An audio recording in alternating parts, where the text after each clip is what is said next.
I'm Harriette Van Spall, Associate Professor of Medicine and Cardiologist Researcher from McMaster University, and I'm absolutely thrilled to have with me Professor Milton Packer, a distinguished scholar in cardiovascular science at Baylor College of Medicine in Texas.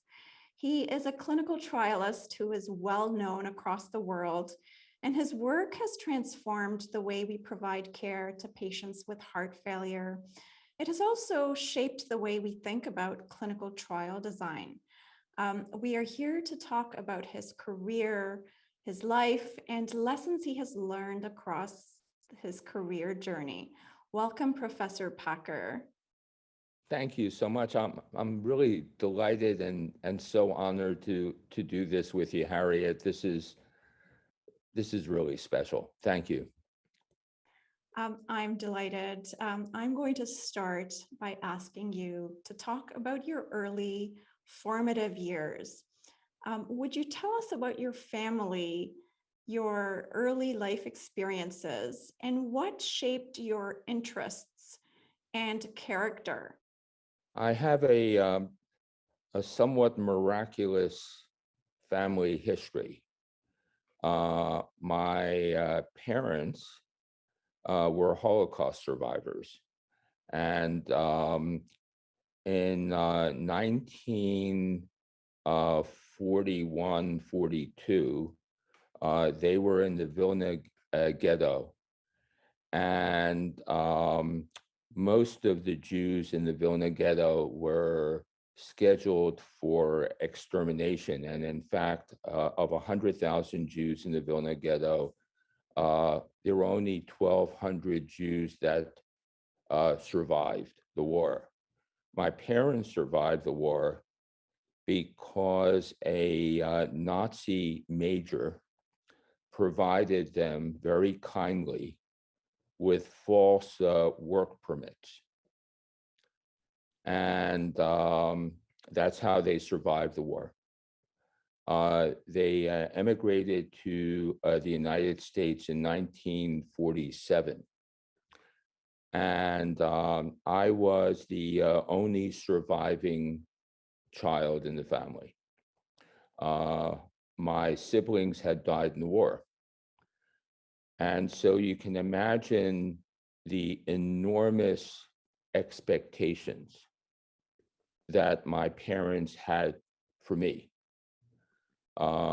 Their seminal thought was that their emigration to the United States was a special event, that their survival during the war was a miraculous event, and that it was really important for me to do things that were above and beyond what their expectations were.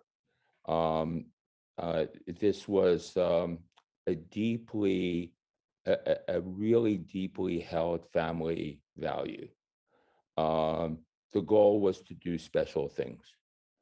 And the goal was to somehow make sure that the horrors of the war actually had yielded something, an opportunity that was unique.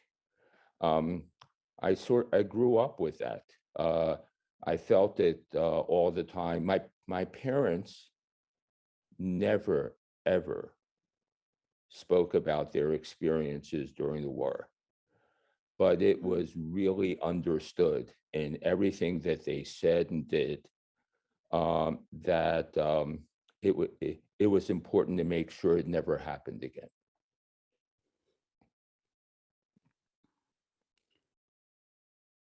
I cannot begin to imagine what those years were like for you and for them.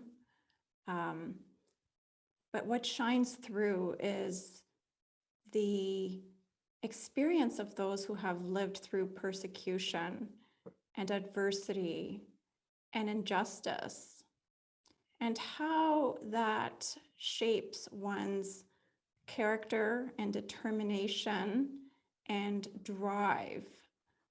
What lessons did you take from those early years and the experiences of your parents that have shaped you into the person that you are? When you're a child, you don't spend a lot of time thinking about lessons. When you're a child, you just a child. When my father was a tailor. He was a tailor because he was a carpenter in Europe, but carpenters were unionized in the United States, and the unions wouldn't allow immigrants into the union. So he had to do something different. He had to become a tailor. I wasn't really convinced he was a very good tailor. I think he was probably a much better carpenter than he was a tailor. But I learned that he was so determined to adapt. It was so important for him to make the most of opportunities that he didn't think were possible. And so I was in sort of imbued with this sense of making the most of opportunities. When life is kind enough to give you an opportunity, you need to do something about it. You can't say, no, I'll wait for the next opportunity or the third one. Well, yeah, you could do that, and maybe there will be a second and third one. But it's really important to capitalize on the gifts that life presents. If you can do that, you won't be sorry. Right. I could see how the past journey has shaped that hunger and drive to excel and to capitalize on every opportunity. One of the other things that is very striking about you is the way you think. You have this great clarity of thought. And I wonder if you could name a person who you admire or who mentored you, but who also shaped the way you think. There's so many people who shape the way I think. There are too many to mention. I think that the most important thing, the most important principle is never assume that what you are taught is correct. Never assume that the status quo represents the truth. The status quo represents some truth, some fiction, some storytelling.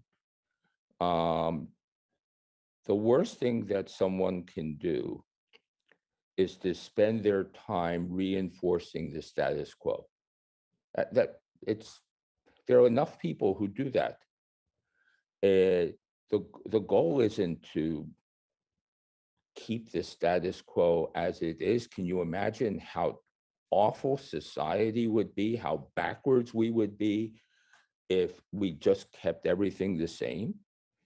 So the goal is to change things. And the only way you're going to change things is to say, well, the way things are they're either not good enough or they're not right. So I always, when I was in school, I was always told to question what I was taught, even by the teachers who taught it to me. So that was amazing. So all through my education and my training, my tendency was always to think of things differently. And sometimes you would think of things differently and you would say, okay, well, the status quo is correct. Mhm. But so many times you would say, God, the status quo is based on assumptions that have no evidence behind them. Just suppose we made some different assumptions. What would the result be? And it's joyous to do that. It's so much fun to do that. Uh, but in all honesty, you can typically do that best when you're young. I always tell young physicians and young cardiologists that if they want to succeed, they need to challenge the status quo, not reinforce it. It's often an advice that young physicians get. Well, when you do your first research paper, um, do something safe. That way, no one will be mad at you. Well, if you do something safe, maybe no one will be mad at you, Mhm. but no one will notice you. No one will pay attention to anything that you've done because all you've done is reinforce what everyone already knows. So the goal is to think of things differently. The first paper I ever wrote was in 1978. I was still a cardiology fellow, and vasodilator therapy for heart failure was just emerging as a concept. And I wrote a paper that questioned the efficacy of vasodilator therapy in heart failure. I was a second-year cardiology fellow, Mhm. and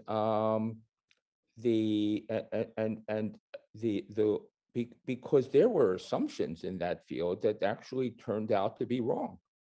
Mhm. But the goal was to call attention to them and to then do the work that tested whether the assumptions were true or not. Mhm. And is that how you ended up leading clinical trials? I didn't lead clinical trials for a long time. I spent the first 10, 12 years of my career doing mechanistic research. Mhm. I most of the work that I did in the first 10 to 12 years looked at the mechanisms of heart failure progression, hemodynamic determinants, um, vascular responses, vascular reflexes.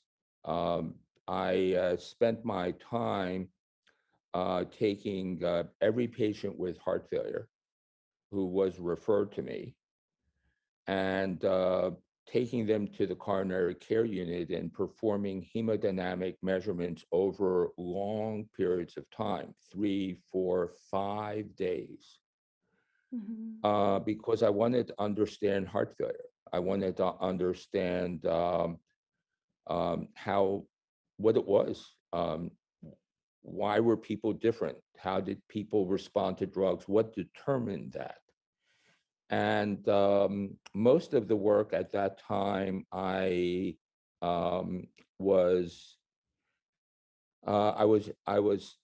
was entirely supported by the NIH for the first 12 years or so, and I started doing work with various drugs because they turned out to be a tool for understanding mechanisms in heart failure.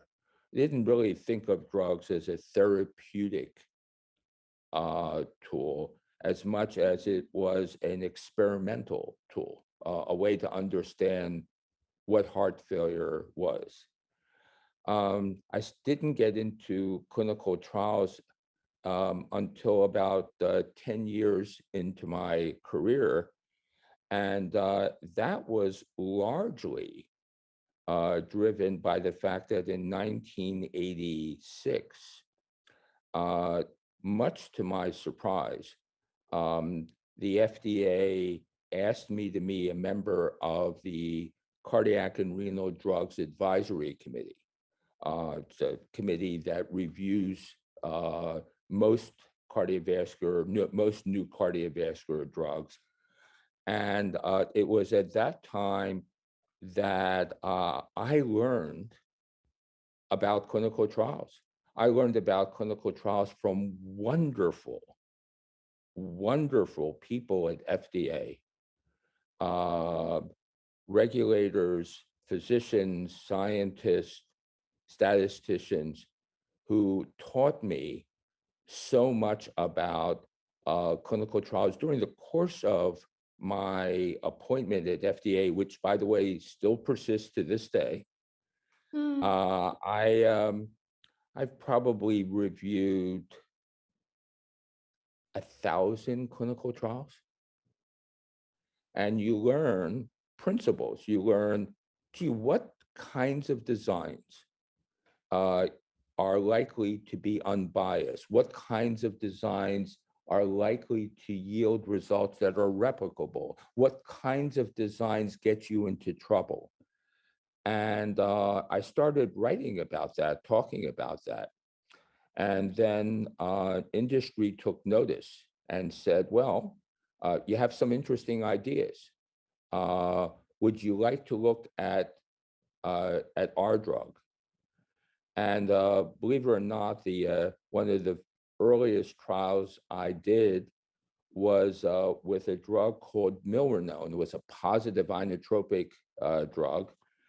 I had written extensive negative papers on positive inotropic drugs. I had said that I really thought that they were worrisome, that they accelerated the progression of disease. And so when the sponsor called me and said, would you like to lead our trial? I said, you must have the wrong number. You, Mm. you're asking someone who really does not have fond feelings about your drug to lead your clinical trial. Mm. And they said, that's why we're asking you. Because if you lead the trial and you say that there's a positive result, that will mean something. And that was one of the earliest trials that I led. Most of the other trials that we moved from Mount Sinai to Columbia University in 1992. I had at Mount Sinai, I had a very small group of people. I myself and two wonderful research nurses and a couple other people. Columbia University in 1992 said, we want you to establish the first dedicated heart failure program in the United States. And we did. We established the first multidisciplinary, broad-based heart failure program in the United States. Columbia actually carved heart failure out of cardiology and made us a separate division. We were called the Division of Circulatory Physiology. And over a period of several years, we recruited more than 20 faculty devoted to heart failure. Now, at that time, that was a gigantic program. We would get referrals from 7 states.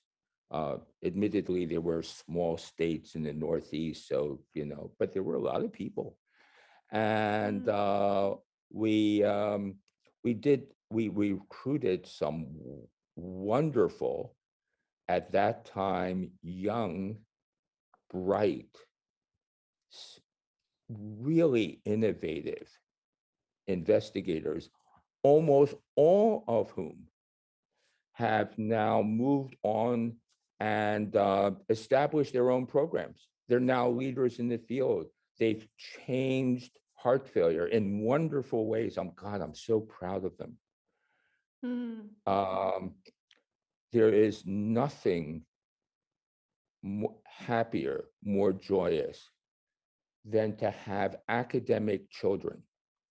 Here's the definition of an academic child: someone who you have spent time with, and it goes beyond mentoring. It is someone you've spent time with, who you've embraced, who you've said, spend time with me. I will share with you what I know and what I value. And you will take from that, put it together with your own talents, your own aspirations, your own view of the world, and you will create something new. Right. And then you'll go someplace and make me proud. You describe the pride and investment of a great mentor very well. And I want to ask you whether you think that the opportunity to be mentored is offered equally to people across demographic groups. Why is it that the face of clinical trial leadership, particularly in our landmark trials, appears rather homogenous? And what do you think we need to do to diversify the clinical trial enterprise? So you're 100% right. It's incredibly homogenous, embarrassingly so. When we established the division of circulatory physiology, I have to tell this, it was the second largest division in internal medicine. And in 1992 at Columbia University, every division, every member of the faculty in internal medicine had, with a few exceptions, every subspecialty had about 85% men. Circulatory physiology, the heart failure division, had about 65% women. People would ask, why is your division different than all the other divisions? And Harriette, I know you're going to think this is funny. I said, I never noticed. I just got the best people. Gee, 2/3 happen to be women. That's nice. But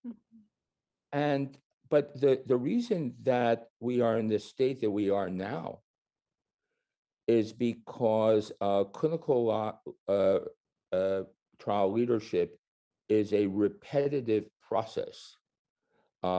People who have done clinical trials are invited to do more clinical trials. Well, if we had predominantly men 20 years ago, well, that's carried forward one generation of trials, another generation of trials, another generation of trials, and we end up having this same leadership that we've had before. We need to change that. Yes, absolutely. And we've done some analysis that demonstrates Yeah, that I know. mentorship and sponsorship seems to occur across gender lines. And we're trying to change it. But research environments can be inhospitable to diverse ideas. You talked about the importance of disruptive thinking and innovative thinking. And some of those tendencies are rewarded in certain groups and penalized in other groups. So I think part of what we could potentially tackle is, yes, those we recruit, those we retain, how we mentor and sponsor people and choose the people we mentor and sponsor, but also the cultural aspect of academic medicine that in some centers could really penalize differences, different ways of thinking, and any deviation from what's considered Well, normative. it's so interesting. One of my fellows at Mount Sinai was Roxana Marin, Mhm. and she was so really innovative, thoughtful, and we spent so much time. She gives me undue Mm, credit for helping her, because her success is driven by her talents, her innovation, her thought process. mm, But it's really interesting. There's always been a bias. Uh, can I tell you a story that yes. illustrates probably the best example? In 1992, I was recruited to Columbia University, as I said, and Mike Weisfeld was chairman of medicine. Mike was a wonderful chairman of medicine. And to recruit me to Columbia, they put together a wonderful recruitment package. I was really delighted. Uh, a lot of resources, a lot of money. And at the time, um, I had decided to, Beth and I had decided to get married. Beth was finishing her um, postdoc and fellowship at Johns Hopkins in Baltimore. And in order for us to start a family, she needed to move to New York. Well, that means she needed a job in New York. I went to Mike Weisfeld. I said, Mike, I I'm getting married. It would be nice if you were to find a position for Beth. Mm, Mike was so upset. He said, we've been negotiating a package for 10 months, and right before you sign, you tell me that you're getting married? I said, well, I am getting married. Maybe you should meet her. And so Beth and Mike met, and he said, okay, I will give her a faculty appointment, and I'll give her a recruitment package. Beth comes home, and she says, I'm going to be a member of the faculty at Columbia. I have a recruitment package of $20,000. mm, I said, what?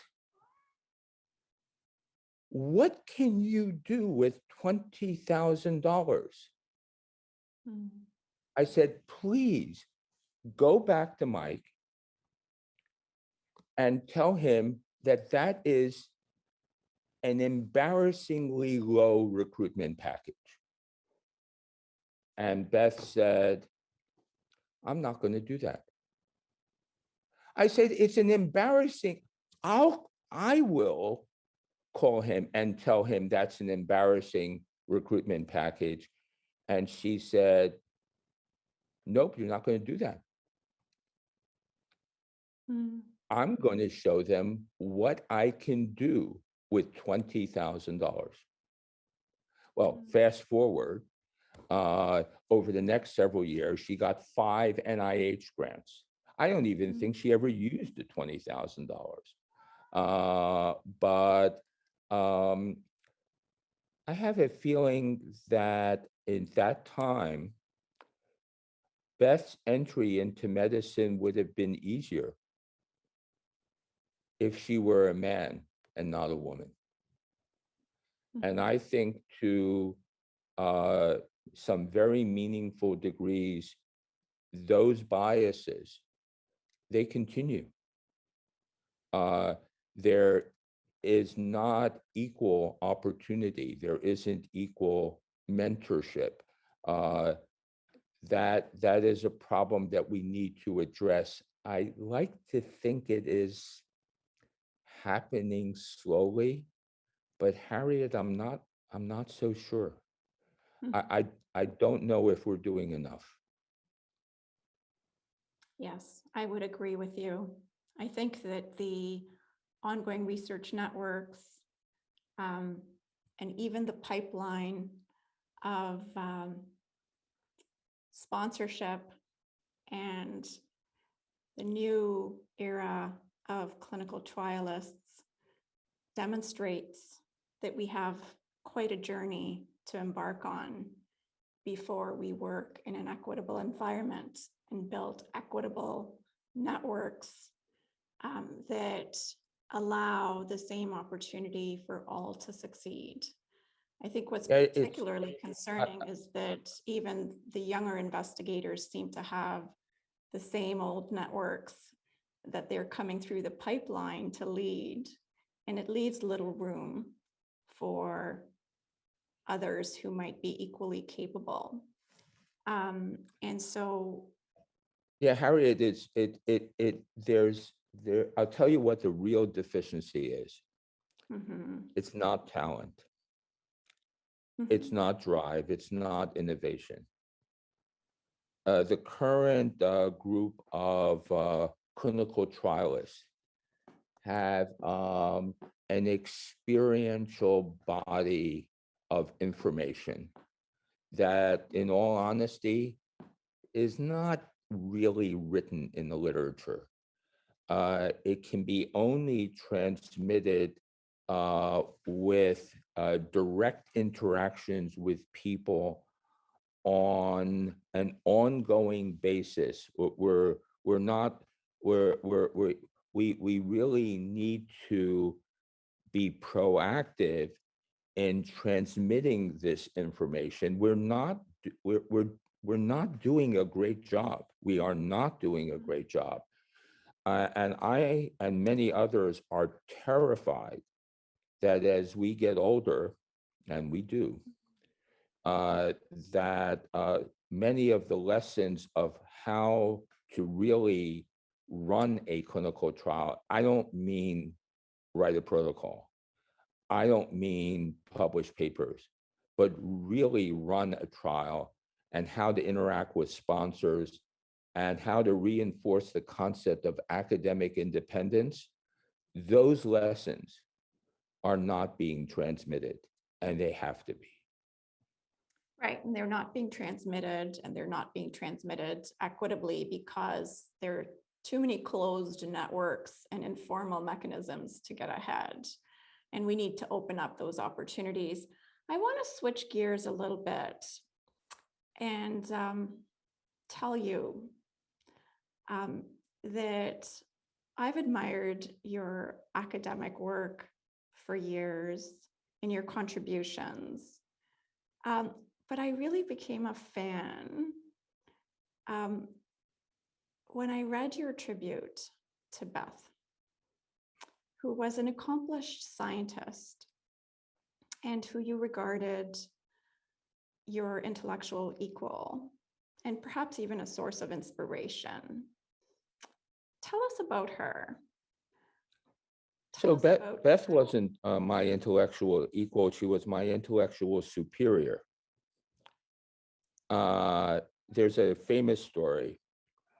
When we moved to Dallas, our kids were 9 and 10 years old. And I guess at that point in time, it was fashionable for children to get up in front of the class and tell the class what their parents did for a living.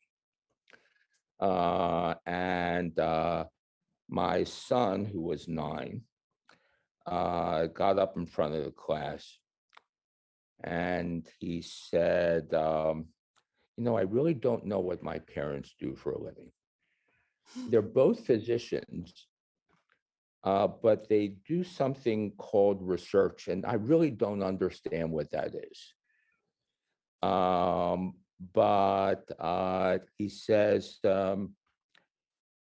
all I know is that my daddy is smart, but my mommy is really smart. Uh, that's a true story. Beth was she was brilliant. She was the founding. She founded the field of mammalian autophagy. She was a Howard Hughes investigator, member of the National Academy. When we moved to Dallas,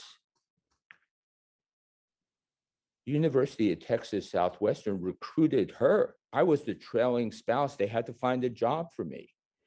Okay, they made me department chair, but that was not the reason we moved to Dallas. We moved to Dallas because they wanted her.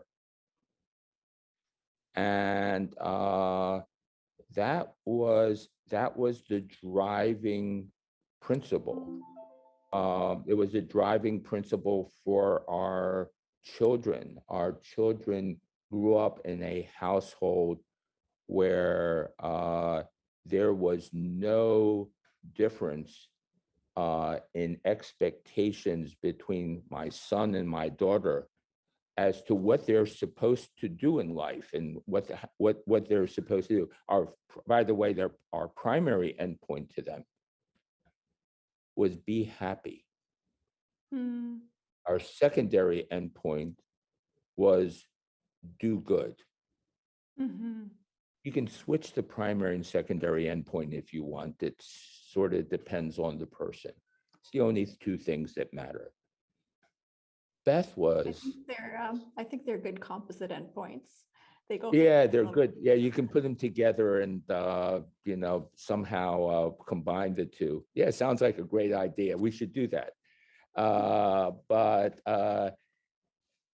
So she was just amazing. She changed everything in cell biology.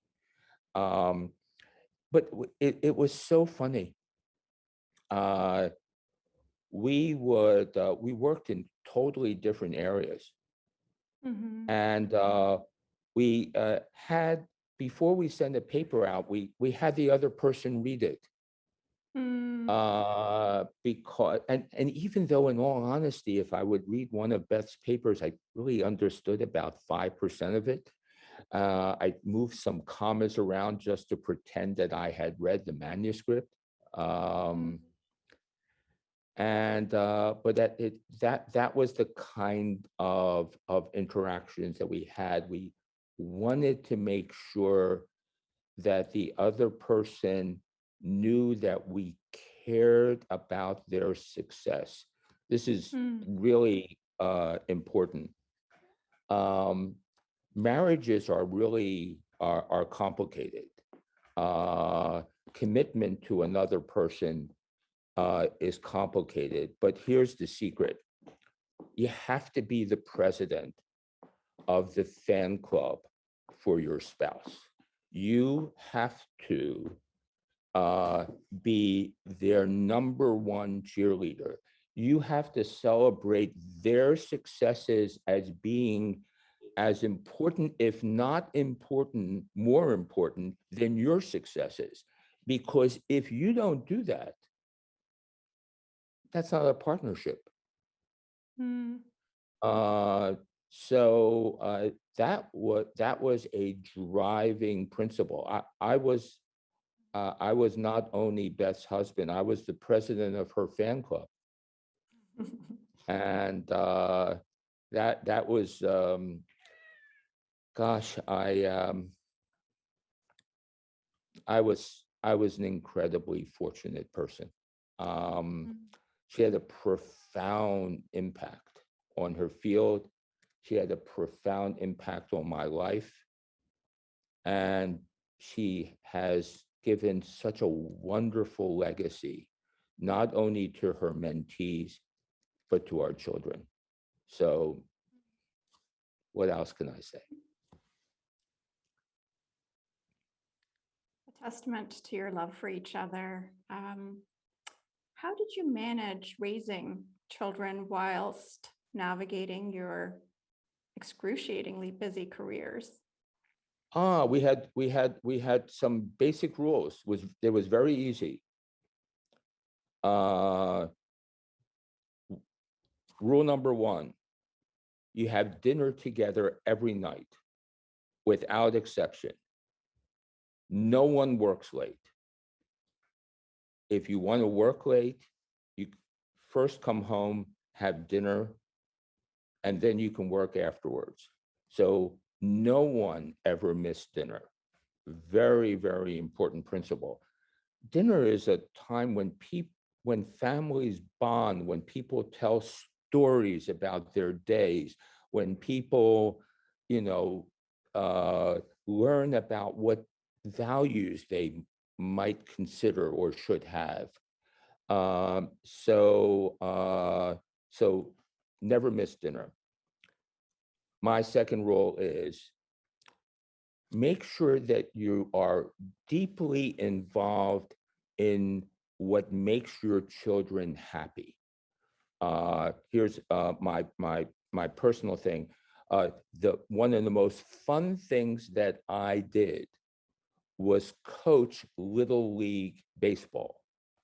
Now, I will tell you, Harriette, I never personally played baseball, but I had this incredible fondness of the sport. And when we moved to Dallas, they were looking for a coach. I volunteered.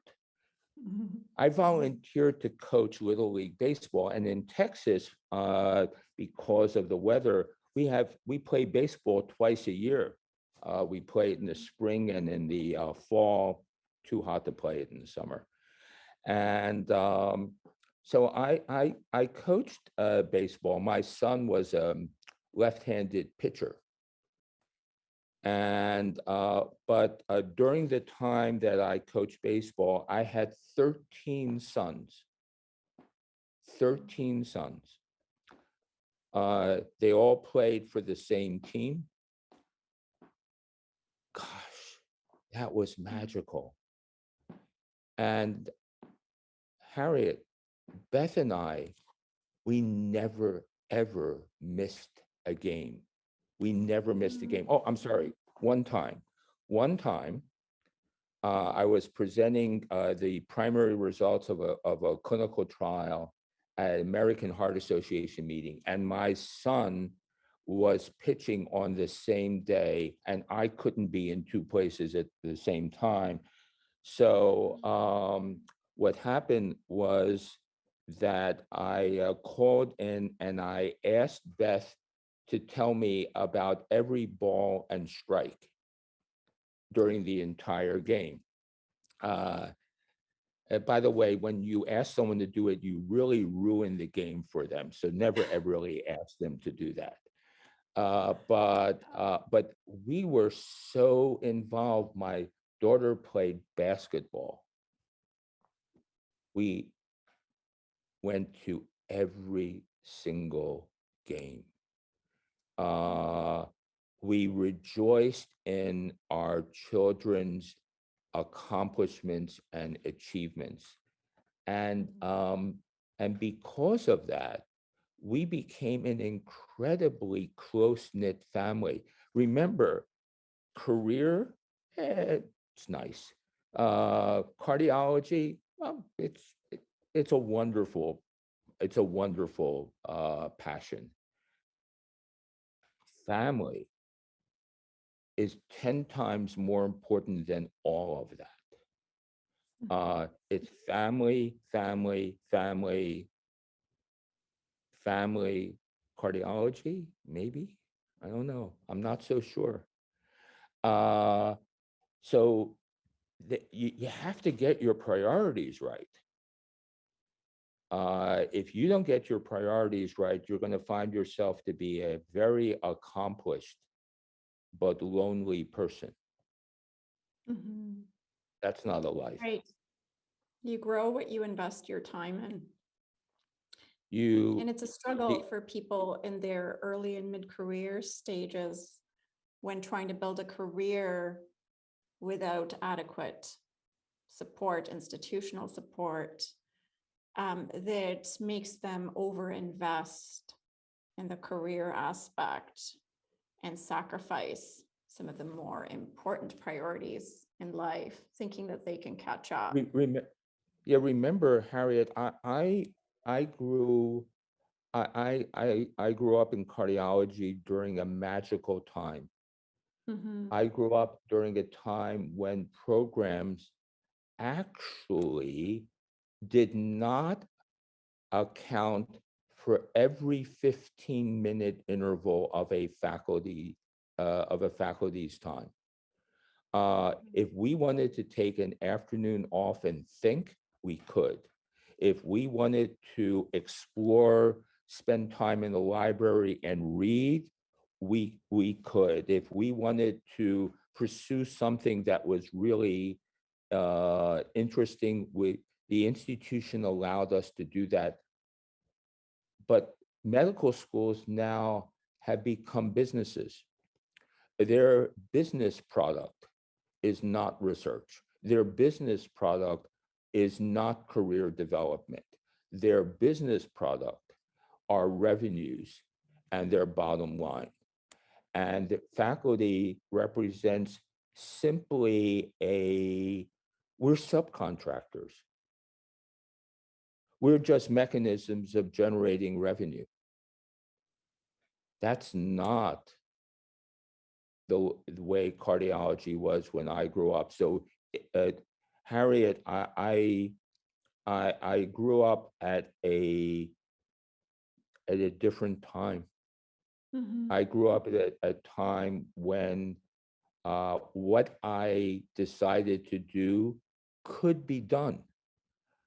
I don't know whether if I had to do it all over again, starting right now, whether it would be possible. Mm. Yeah, there are unique challenges in each era, but I think your points are timeless and universal. I want to ask you what you learned about illness and loss as a husband that you did not know as a physician.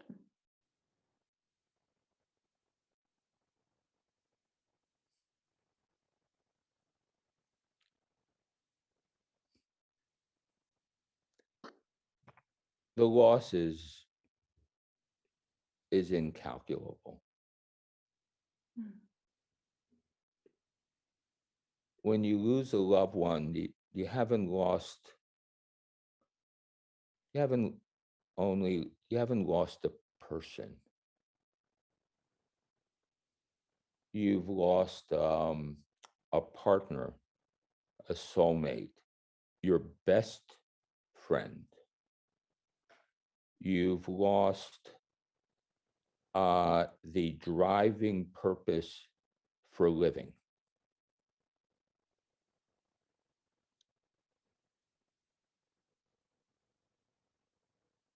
How do you replace that? You don't. The goal is that you don't try to replace it. You celebrate it. You're not happy that you've lost it, but you honor it. You ensure that it lasts, that it's durable. One of the things that we're doing, I've been raising money for the last year, and University of Texas Southwestern is going to establish a prize in Beth's name. Mm. Um, Believe it or not, there are very few medical schools that give prizes. We've raised enough money to establish a prize in perpetuity. There will be a awardee of a Beth Levine Prize every year, forever and ever. Mm. But that's just a part of it. Um, you you remember there. Remember that the secret to life is not only to live it, but the real secret is there are paths to immortality that we don't appreciate. Immortality is achieved through our work. Immortality is achieved through our families. Immortality is achieved through our mentees. Immortality is achieved through the way we change the world. And that doesn't stop when someone dies. Mm. The goal is to keep reinforcing those values, those legacies, those memories. And if you do that, then there's immortality. Then life really has meaning. And then what you've essentially been able to do is partner with someone and realize that together you tried really hard to make the world a little bit better. And maybe you succeeded. Mm. Yeah, those are powerful messages. Um, I can't think of a better way to end this conversation. You know what's wonderful, Harriette? I want to say just an observation. Mm. You've given me a wonderful privilege in asking me to do this. You've allowed me to tell my story. Most people never get a chance to tell their stories. But here's the thing that's really amazing about our conversation. We didn't talk about heart failure at all. We didn't talk about a single drug, a single trial, a single paper. You never asked me about a presentation. You never asked me about anything I have done professionally. And I am so grateful to you about what we have talked about, because what we've talked about has so much more meaning than what we could have talked about. I get to talk about my papers and presentations all the time.